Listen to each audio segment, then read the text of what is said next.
आपके मन में ये सवाल जरूर आता है कि केदारनाथ मंदिर को आखिर किसने और किस मकसद से बनाया। और सबसे चौंकाने वाली बात यह है कि केदारनाथ धाम का शिवलिंग बाकी शिवलिंगों से इतना अलग क्यों है, इसके पीछे कौन सा रहस्य छिपा है। हजारों साल पहले जब विज्ञान की आज की तरह तरक्की नहीं हुई थी, तब उस दौर के लोग इस मंदिर को बनाने के लिए इंटरलॉकिंग जैसी आधुनिक टेक्नोलॉजी को कैसे जानते थे। और सबसे हैरान करने वाली बात यह है कि बिना किसी नुकसान के 400 सालों तक ये मंदिर बर्फ में कैसे दबा रहा और इसके पीछे की कहानी क्या है। जब मंदिर के कपाट 6 महीने के लिए बंद हो जाते हैं, तब अंदर जलने वाला दीपक आखिर 6 महीने तक कैसे निरंतर जलता रहता है। और सबसे बड़ा सवाल, 2013 की बाढ़ के समय जब पूरा क्षेत्र तबाह हो गया था, तो मंदिर को बचाने के लिए पीछे से आई विशाल भीमशिला किसने रखी। क्या यह सब महज एक संयोग था या किसी दैवीय शक्ति का चमत्कार। इन सभी रहस्यमयी घटनाओं का जवाब ढूंढने के लिए हमारे साथ बने रहिए, क्योंकि इस डॉक्यूमेंट्री में हम आपको केदारनाथ धाम के अनसुने रहस्य आपको बताएंगे। ये वो रहस्य हैं जिनका जवाब शायद आज भी विज्ञान के पास नहीं है। रहस्य और चमत्कारों का अद्भुत संगम है। हिमालय की ऊंचाइयों में 12 ज्योतिर्लिंगों में से एक यह पवित्र स्थल सदियों से भक्तों को अपनी ओर खींचता आया है। पर क्या आप जानते हैं कि इस मंदिर के हर पत्थर के पीछे छिपी हैं अनगिनत कहानियां, जो केवल आस्था ही नहीं बल्कि चमत्कारों और विज्ञान से भी जुड़ी हैं।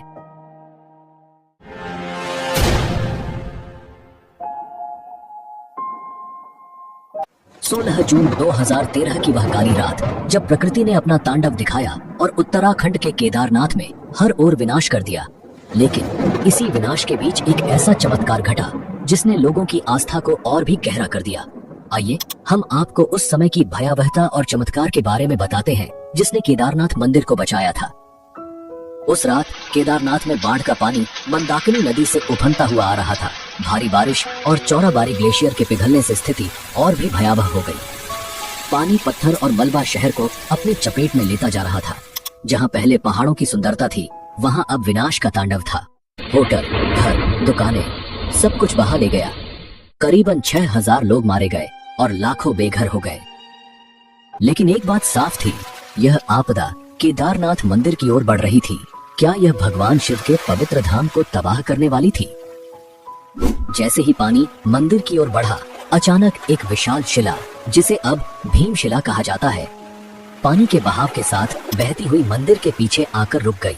वह पत्थर मंदिर के करीब 50 फीट पीछे रुक गया और बाढ़ के पानी को 2 हिस्सों में बांट दिया। उस क्षण मानो भगवान शिव की स्वयं कृपा ने मंदिर को तबाही से बचा लिया। बाढ़ का सारा पानी भीमशिला से टकराकर मंदिर के दोनों ओर से बह गया। आसपास के सभी ढांचे बह गए, लेकिन मंदिर, शिव का यह पवित्र धाम, चमत्कारिक रूप से सुरक्षित बचा रहा। यह सिर्फ एक घटना नहीं थी, यह शिव के प्रति भक्तों की आस्था का जीवंत प्रमाण बन गया। इस विशाल शिला को स्थानीय लोगों ने भीमशिला का नाम दिया। महाभारत के वीर योद्धा भीम के नाम पर रखी गई यह शिला अब केदारनाथ धाम के चमत्कार की प्रतीक बन चुकी है। इसका नाम भीमशिला ही क्यों रखा गया और पांडव का केदारनाथ से क्या संबंध था, वो हम आगे बात करेंगे। लोगों का मानना है कि यह भगवान शिव की कृपा और महाभारत के भीम की शक्ति का प्रतीक है। आज भी भक्त इस शिला की पूजा करते हैं, इसे मंदिर के दर्शन का अभिन्न अंग मानते हैं। वैज्ञानिक भी इस घटना से हैरान रह गए। उनका मानना है कि यह पत्थर पहाड़ से खिसक कर बहता हुआ नीचे आ गया था। लेकिन यह कैसे संभव हुआ कि यह शिला मंदिर के ठीक पीछे आकर रुकी और पानी के बहाव को 2 हिस्सों में बांट दिया। यह शिला लगभग 20 से 25 फीट लंबी और 10 से 15 फीट चौड़ी थी। इसका वजन लगभग 1000 मीट्रिक टन का माना जाता है। अगर यह शिला मंदिर से टकराती तो मंदिर को पूरी तरह नष्ट कर देती। उस दौरान मंदिर में करीबन 300 लोग ने शरण ली हुई थी और इस शिला की वजह से उन सब की जान बच गई।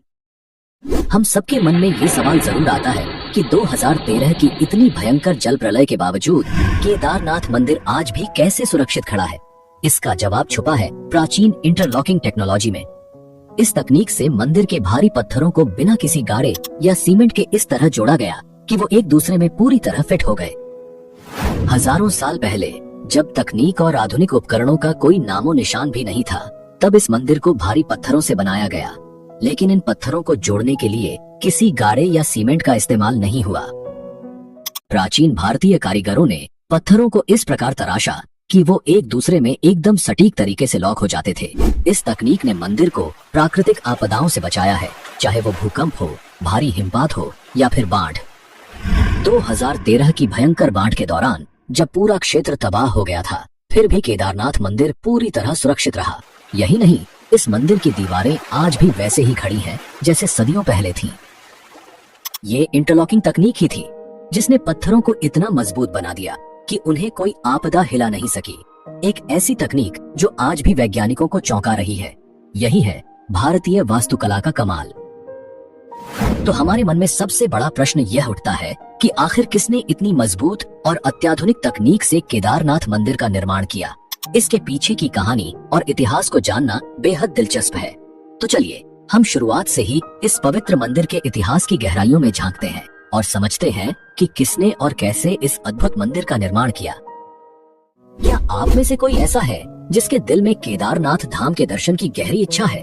अगर आपकी भी यही तमन्ना है कि भोले बाबा के चरणों में शीश झुकाएं, तो कमेंट में हर हर महादेव लिखकर अपनी भावनाओं को व्यक्त करें।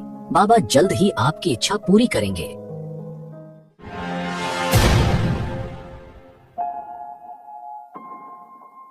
केदारनाथ मंदिर का निर्माण अत्यंत रहस्यमय और प्राचीन माना जाता है। यह मंदिर न केवल धार्मिक दृष्टि से महत्वपूर्ण है, बल्कि इसके निर्माण के साथ जुड़ी पौराणिक कथाएं इस स्थल को और भी अधिक अलौकिक और रहस्यमयी बनाती हैं। इसमें हम 3 कथा पर बात करेंगे, जिसमें सबसे प्रसिद्ध कथा है महाभारत की। तो आइए जानते हैं इस मंदिर के निर्माण के बारे में। धार्मिक ग्रंथों में वर्णित कथा के अनुसार महाभारत के युद्ध में विजय प्राप्त करने के बाद युधिष्ठिर को हस्तिनापुर का राजा घोषित किया गया। लगभग 4 दशकों तक उन्होंने हस्तिनापुर पर शासन किया। एक दिन पांडव भगवान श्री कृष्ण के साथ बैठकर महाभारत युद्ध की समीक्षा कर रहे थे। उस समय पांडवों ने श्री कृष्ण से कहा, हे नारायण, हम भाइयों पर अपने बंधु बांधवों और गुरुजनों की हत्या का कलंक है। इस कलंक को कैसे मिटाया जाए? श्री कृष्ण ने उत्तर दिया, भले ही तुमने युद्ध में विजय प्राप्त की हो, लेकिन तुमने अपने बंधु बांधवों का वध किया है और इसके कारण तुम पाप के भागी बने हो। इन पापों से मुक्ति सिर्फ महादेव ही दिला सकते हैं। इसलिए अब समय आ गया है कि तुम महादेव की शरण में जाओ। इसके बाद श्री कृष्ण द्वारका लौट गए और पांडव पापों से मुक्ति के लिए चिंतित रहने लगे। उसी दौरान पांडवों को खबर मिली कि भगवान श्री कृष्ण ने अपना देह त्याग दिया है। इस दुखद समाचार ने पांडवों को झकझोर दिया। अब जब उनके सदा के सहायक कृष्ण भी नहीं रहे, पांडवों ने अपने राज्य परीक्षित को सौंप दिया और द्रौपदी सहित भगवान शिव की तलाश में निकल पड़े। सबसे पहले पांडव काशी पहुँचे, लेकिन वहाँ भोलेनाथ के दर्शन नहीं हुए। वे कई अन्य स्थानों पर भी गए, परंतु जहाँ भी पांडव पहुँचते, शिव जी वहाँ से चले जाते। इस खोज में वे एक दिन हिमालय तक आ पहुँचे।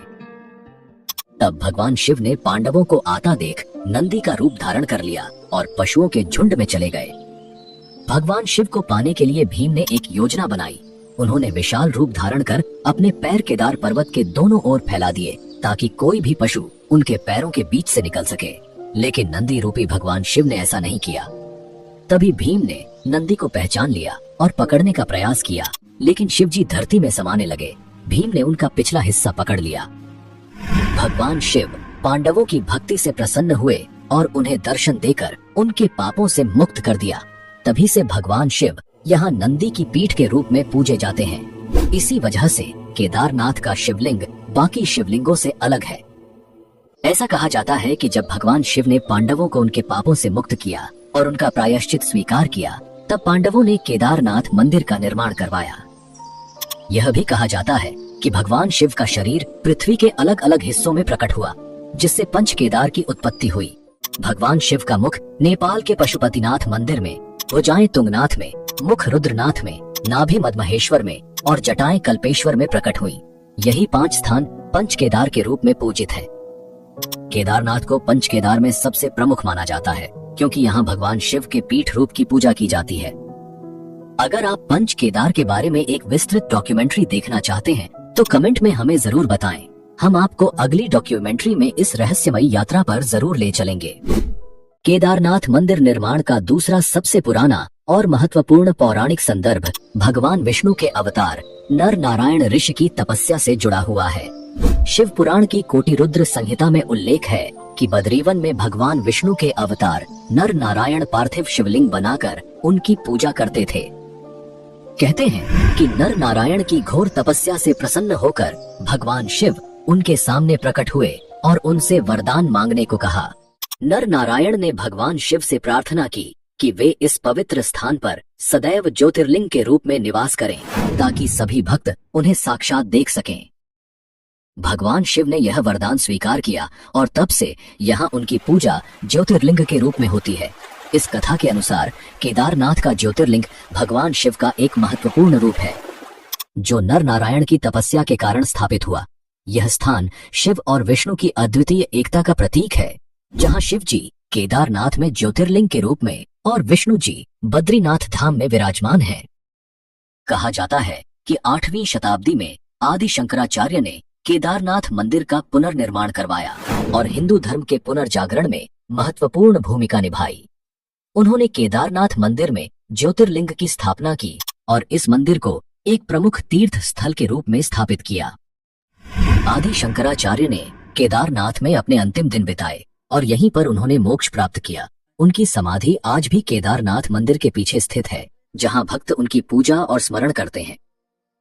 हाल के प्रमुख इतिहासकार डॉक्टर शिव प्रसाद डबराल का मानना है कि शैव संप्रदाय के अनुयायी आदि शंकराचार्य और उनके छात्रों के आने से बहुत पहले इस क्षेत्र में सक्रिय थे।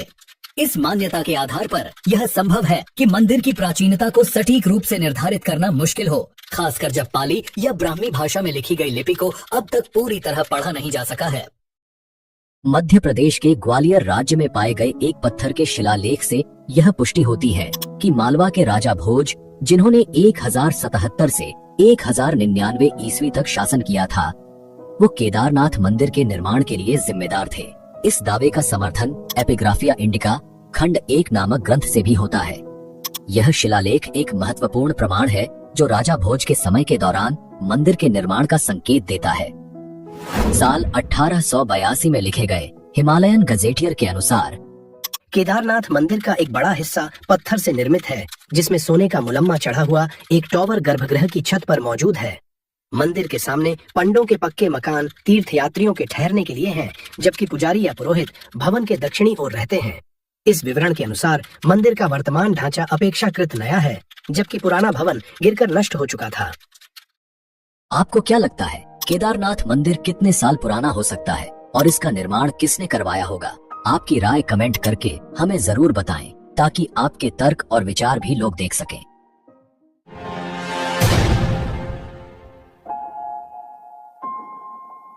अब हम आपको एक ऐसे अध्याय में लेकर जा रहे हैं जो आपको हैरान कर देगा। यह केदारनाथ धाम के इतिहास का वो हिस्सा है जब यह भव्य मंदिर 400 साल तक बर्फ में दबा रहा और फिर भी सुरक्षित बचा रहा।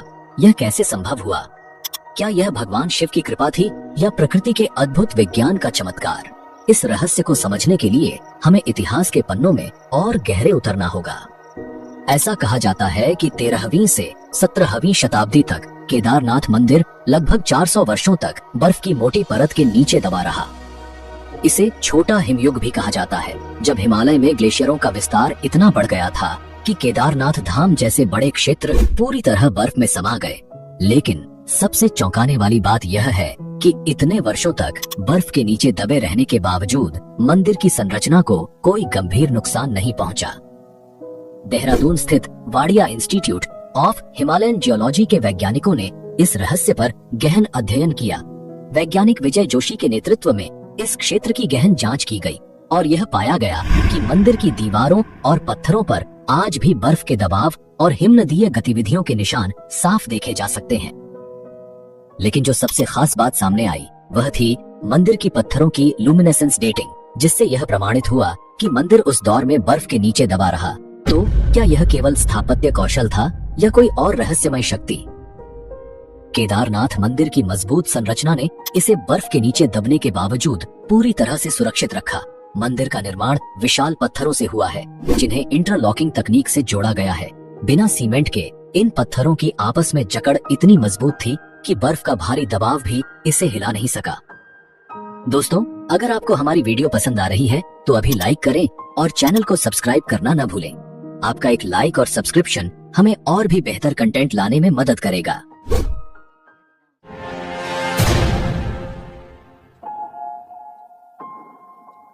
अब हम आपको एक ऐसे रहस्य से परिचित कराने जा रहे हैं जिसने आधुनिक वैज्ञानिकों को भी हैरान कर दिया है। केदारनाथ और रामेश्वरम के बीच का गहरा जियोमेट्रिकल अलाइनमेंट, ये वाकई एक चौंकाने वाली बात है।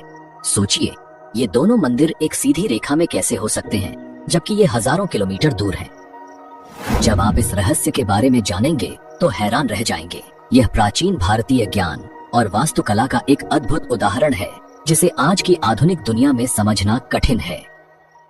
क्या आपने कभी सोचा है कि केदारनाथ और रामेश्वरम जैसे दूरस्थ मंदिर कैसे एक ही रेखा पर हो सकते हैं? ये रहस्य न सिर्फ श्रद्धालुओं को बल्कि वैज्ञानिकों को भी हैरान कर चुका है। उत्तराखंड के केदारनाथ और दक्षिण भारत के रामेश्वरम ज्योतिर्लिंग 79 डिग्री देशांतर रेखा पर स्थित है। लेकिन यही नहीं, इनके बीच 5 और शिव मंदिर हैं जो सृष्टि के पंच तत्वों जल, वायु, अग्नि, आकाश और धरती का प्रतिनिधित्व करते हैं। अब सोचिए, हजारों साल पहले जब उपग्रह तकनीक या जीपीएस जैसी कोई आधुनिक तकनीक नहीं थी, तब भी हमारे प्राचीन वास्तुकारों ने इतनी सटीकता से इन मंदिरों को एक सीधी रेखा में कैसे स्थापित किया। यह जानकर हैरानी होती है कि केदारनाथ और रामेश्वरम के बीच 2383 किलोमीटर की दूरी है और इन 7 मंदिरों का एक ही रेखा में होना महज संयोग नहीं हो सकता। इन मंदिरों की स्थापना 1500 से 2000 साल पहले हुई थी और वैज्ञानिक दृष्टिकोण से ये एक अद्भुत ज्योमेट्रिकल अलाइनमेंट का हिस्सा है। यह सिर्फ धार्मिक नहीं बल्कि ब्रह्मांडीय संतुलन की भी एक झलक देता है।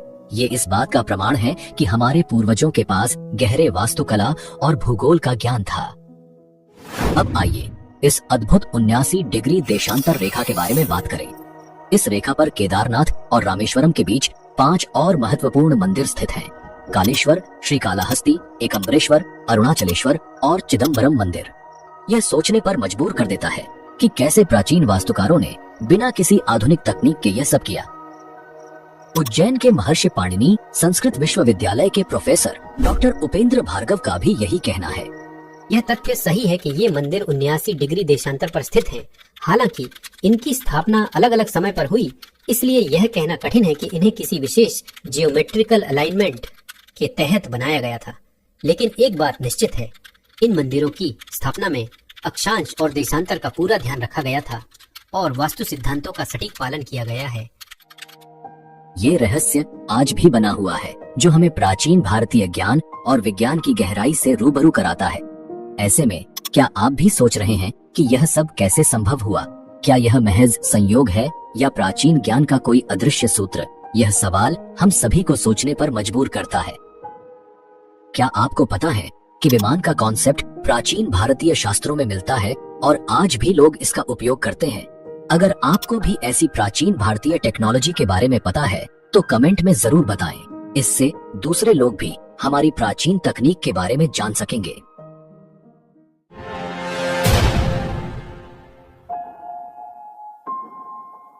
चलो अब हम केदारनाथ के उस रहस्य की बात करते हैं जो सालों से भक्तों और वैज्ञानिकों को हैरान कर रहा है। हर साल जब केदारनाथ मंदिर के कपाट सर्दियों में बंद हो जाते हैं तो मंदिर के अंदर जलने वाला दीपक अगले 6 महीने तक बिना बुझा रहता है। ये कैसे संभव है जबकि कोई भी व्यक्ति वहां मौजूद नहीं होता? और इतना ही नहीं, जब मंदिर के कपाट बंद होते हैं तो सवाल ये उठता है कि इस दौरान शिवलिंग की पूजा कौन करता है? मंदिर के कपाट बंद होने के बाद ये रहस्यमयी घटनाएं आज भी लोगों के लिए एक गहरे आश्चर्य का विषय है, जिसे न तो पूरी तरह से समझा जा सका है और न ही वैज्ञानिक इसका कोई ठोस प्रमाण दे पाए हैं। हर साल सर्दियों में भाई दूज के बाद जब बर्फ की सफेद चादर हिमालय पर फैल जाती है और इंसानों की पहुंच इस ऊंचाई तक नामुमकिन हो जाती है, तब केदारनाथ के कपाट बंद कर दिए जाते हैं। करीब 6 महीने तक यह मंदिर बंद रहता है। पौराणिक कथाओं के अनुसार जब सर्दियों के दौरान केदारनाथ मंदिर के कपाट बंद होते हैं, तब देवता और गंधर्व यहाँ आकर भगवान शिव की पूजा करते हैं। यह माना जाता है कि जब मंदिर में आम लोगों की पूजा बंद हो जाती है, तब भगवान शिव देवताओं और गंधर्वों के साथ यहाँ निवास करते हैं। जब मंदिर के कपाट बंद किए जाते हैं, तब मंदिर के अंदर एक दीपक जलाया जाता है। यह दीपक बिना किसी देख रेख के पूरे 6 महीने तक अविरत जलता रहता है और जब कपाट फिर से खोले जाते हैं, तब यह दीपक जलता हुआ मिलता है। जैसे मानो उस जगह पर शिव की दिव्यता कभी भी नहीं बुझती। क्या यह सच में किसी चमत्कार से कम है? एक ऐसा दीपक जो इंसानों की अनुपस्थिति में भी लगातार जलता रहता है, और वह भी महीनों तक। इस रहस्यमयी घटना ने भक्तों के दिलों में गहरा विश्वास पैदा किया है। लिए यह इस बात का प्रमाण है कि भगवान शिव की उपस्थिति यहाँ हर समय बनी रहती है, और जब इंसान दूर होते हैं तब भी यह धाम खाली नहीं होता, क्योंकि देवताओं का आगमन होता है। वैज्ञानिक दृष्टिकोण से 6 महीने तक जलने वाला दीपक और मंदिर की स्वच्छता अभी भी एक रहस्य है। कैसे संभव है कि इतने लंबे समय तक कोई दीपक बिना किसी बाहरी मदद के जलता रहे, और कपाट खुलने के बाद मंदिर की सफाई और व्यवस्था ज्यों की त्यों मिलती है, मानो कोई वहाँ नियमित पूजा करता रहा हो। वैज्ञानिक अभी भी इस घटना को पूरी तरह से समझने में असमर्थ है। कपाट बंद होने के दौरान भगवान शिव की प्रतिमा और मंदिर से जुड़े धार्मिक प्रतीक, जिन्हें दंडी कहा जाता है, को विशेष सम्मान के साथ ऊखीमठ ले जाया जाता है। ऊखीमठ उत्तराखंड का एक पवित्र स्थल है, जहां भगवान केदारनाथ के विग्रह को सर्दियों के दौरान सुरक्षित रखा जाता है। वहां भगवान शिव की पूजा 6 महीने तक नियमित रूप से जारी रहती है। ऊखीमठ वह स्थान है जहां मंदाकिनी और अलकनंदा नदियां मिलती हैं, और इसे केदारनाथ के शीतकालीन धाम के रूप में जाना जाता है। मंदिर के मुख्य पुजारी और अन्य पुरोहित ससम्मान भगवान शिव की प्रतिमा को लेकर पहाड़ के नीचे ऊखीमठ जाते हैं। यह प्रक्रिया विशेष मंत्रोच्चारण और अनुष्ठानों के साथ की जाती है। केदारनाथ मंदिर की पूजा व्यवस्था बहुत ही विशेष और प्राचीन परंपराओं से जुड़ी हुई है। इस मंदिर में पूजा का संचालन विशेष रूप से कर्नाटक के वीराशैव जंगम समुदाय के पुजारियों द्वारा किया जाता है, जिन्हें रावल कहा जाता है। रावल पुजारी यहाँ के मुख्य पुजारी होते हैं और भगवान शिव के सभी अनुष्ठानों का संचालन करते हैं। यह परंपरा सदियों पुरानी है और पीढ़ी दर पीढ़ी चली आ रही है। रावल पुजारी कर्नाटक के इसी समुदाय से चुने जाते हैं, और उनके परिवार के लोग ही इस विशेष भूमिका को निभाते हैं। खास बात यह है कि केदारनाथ मंदिर के सभी प्रमुख अनुष्ठान कन्नड़ भाषा में ही संपन्न होते हैं। यह परंपरा प्राचीन काल से चली आ रही है, और आज भी इसका पूरी श्रद्धा और विधि से पालन किया जाता है। पुराणों में एक और रहस्य बताया गया है कि एक दिन केदारनाथ और बद्रीनाथ लुप्त हो जाएंगे। माना जाता है कि जब नर और नारायण पर्वत आपस में मिल जाएंगे, तब इन दोनों धामों का मार्ग पूरी तरह बंद हो जाएगा और भक्त इन धामों के दर्शन नहीं कर पाएंगे। इसके बाद भविष्य में भविष्य बद्री और भविष्य केदार नामक नए तीर्थ स्थलों का उद्गम होगा। यह भविष्यवाणी हिंदू धर्म ग्रंथों में वर्णित है, और इसे एक दिव्य संकेत के रूप में देखा जाता है। धार्मिक मान्यताओं के अनुसार यह घटना आने वाले युगों में घटित होगी, और इससे भक्तों को नए तीर्थ स्थलों के दर्शन करने का अवसर मिलेगा। तो यह था केदारनाथ मंदिर का वह रहस्य, भीमशिला का चमत्कार, मंदिर का अलौकिक निर्माण, 400 साल तक बर्फ में दबे रहना, देवताओं और गंधर्वों की पूजा, 6 महीने तक अविरत जलने वाला दीपक और भक्तों की अटूट आस्था। ये सब सिर्फ एक धार्मिक कथा नहीं है, बल्कि उस अलौकिक शक्ति का प्रतीक है जो भगवान शिव के इस पवित्र धाम को अनंत काल तक पावन बनाए रखती है। यह मंदिर हमें एक ओर वैज्ञानिक रहस्यों से हैरान करता है, तो दूसरी ओर हमारी आस्था को और भी मजबूत बनाता है।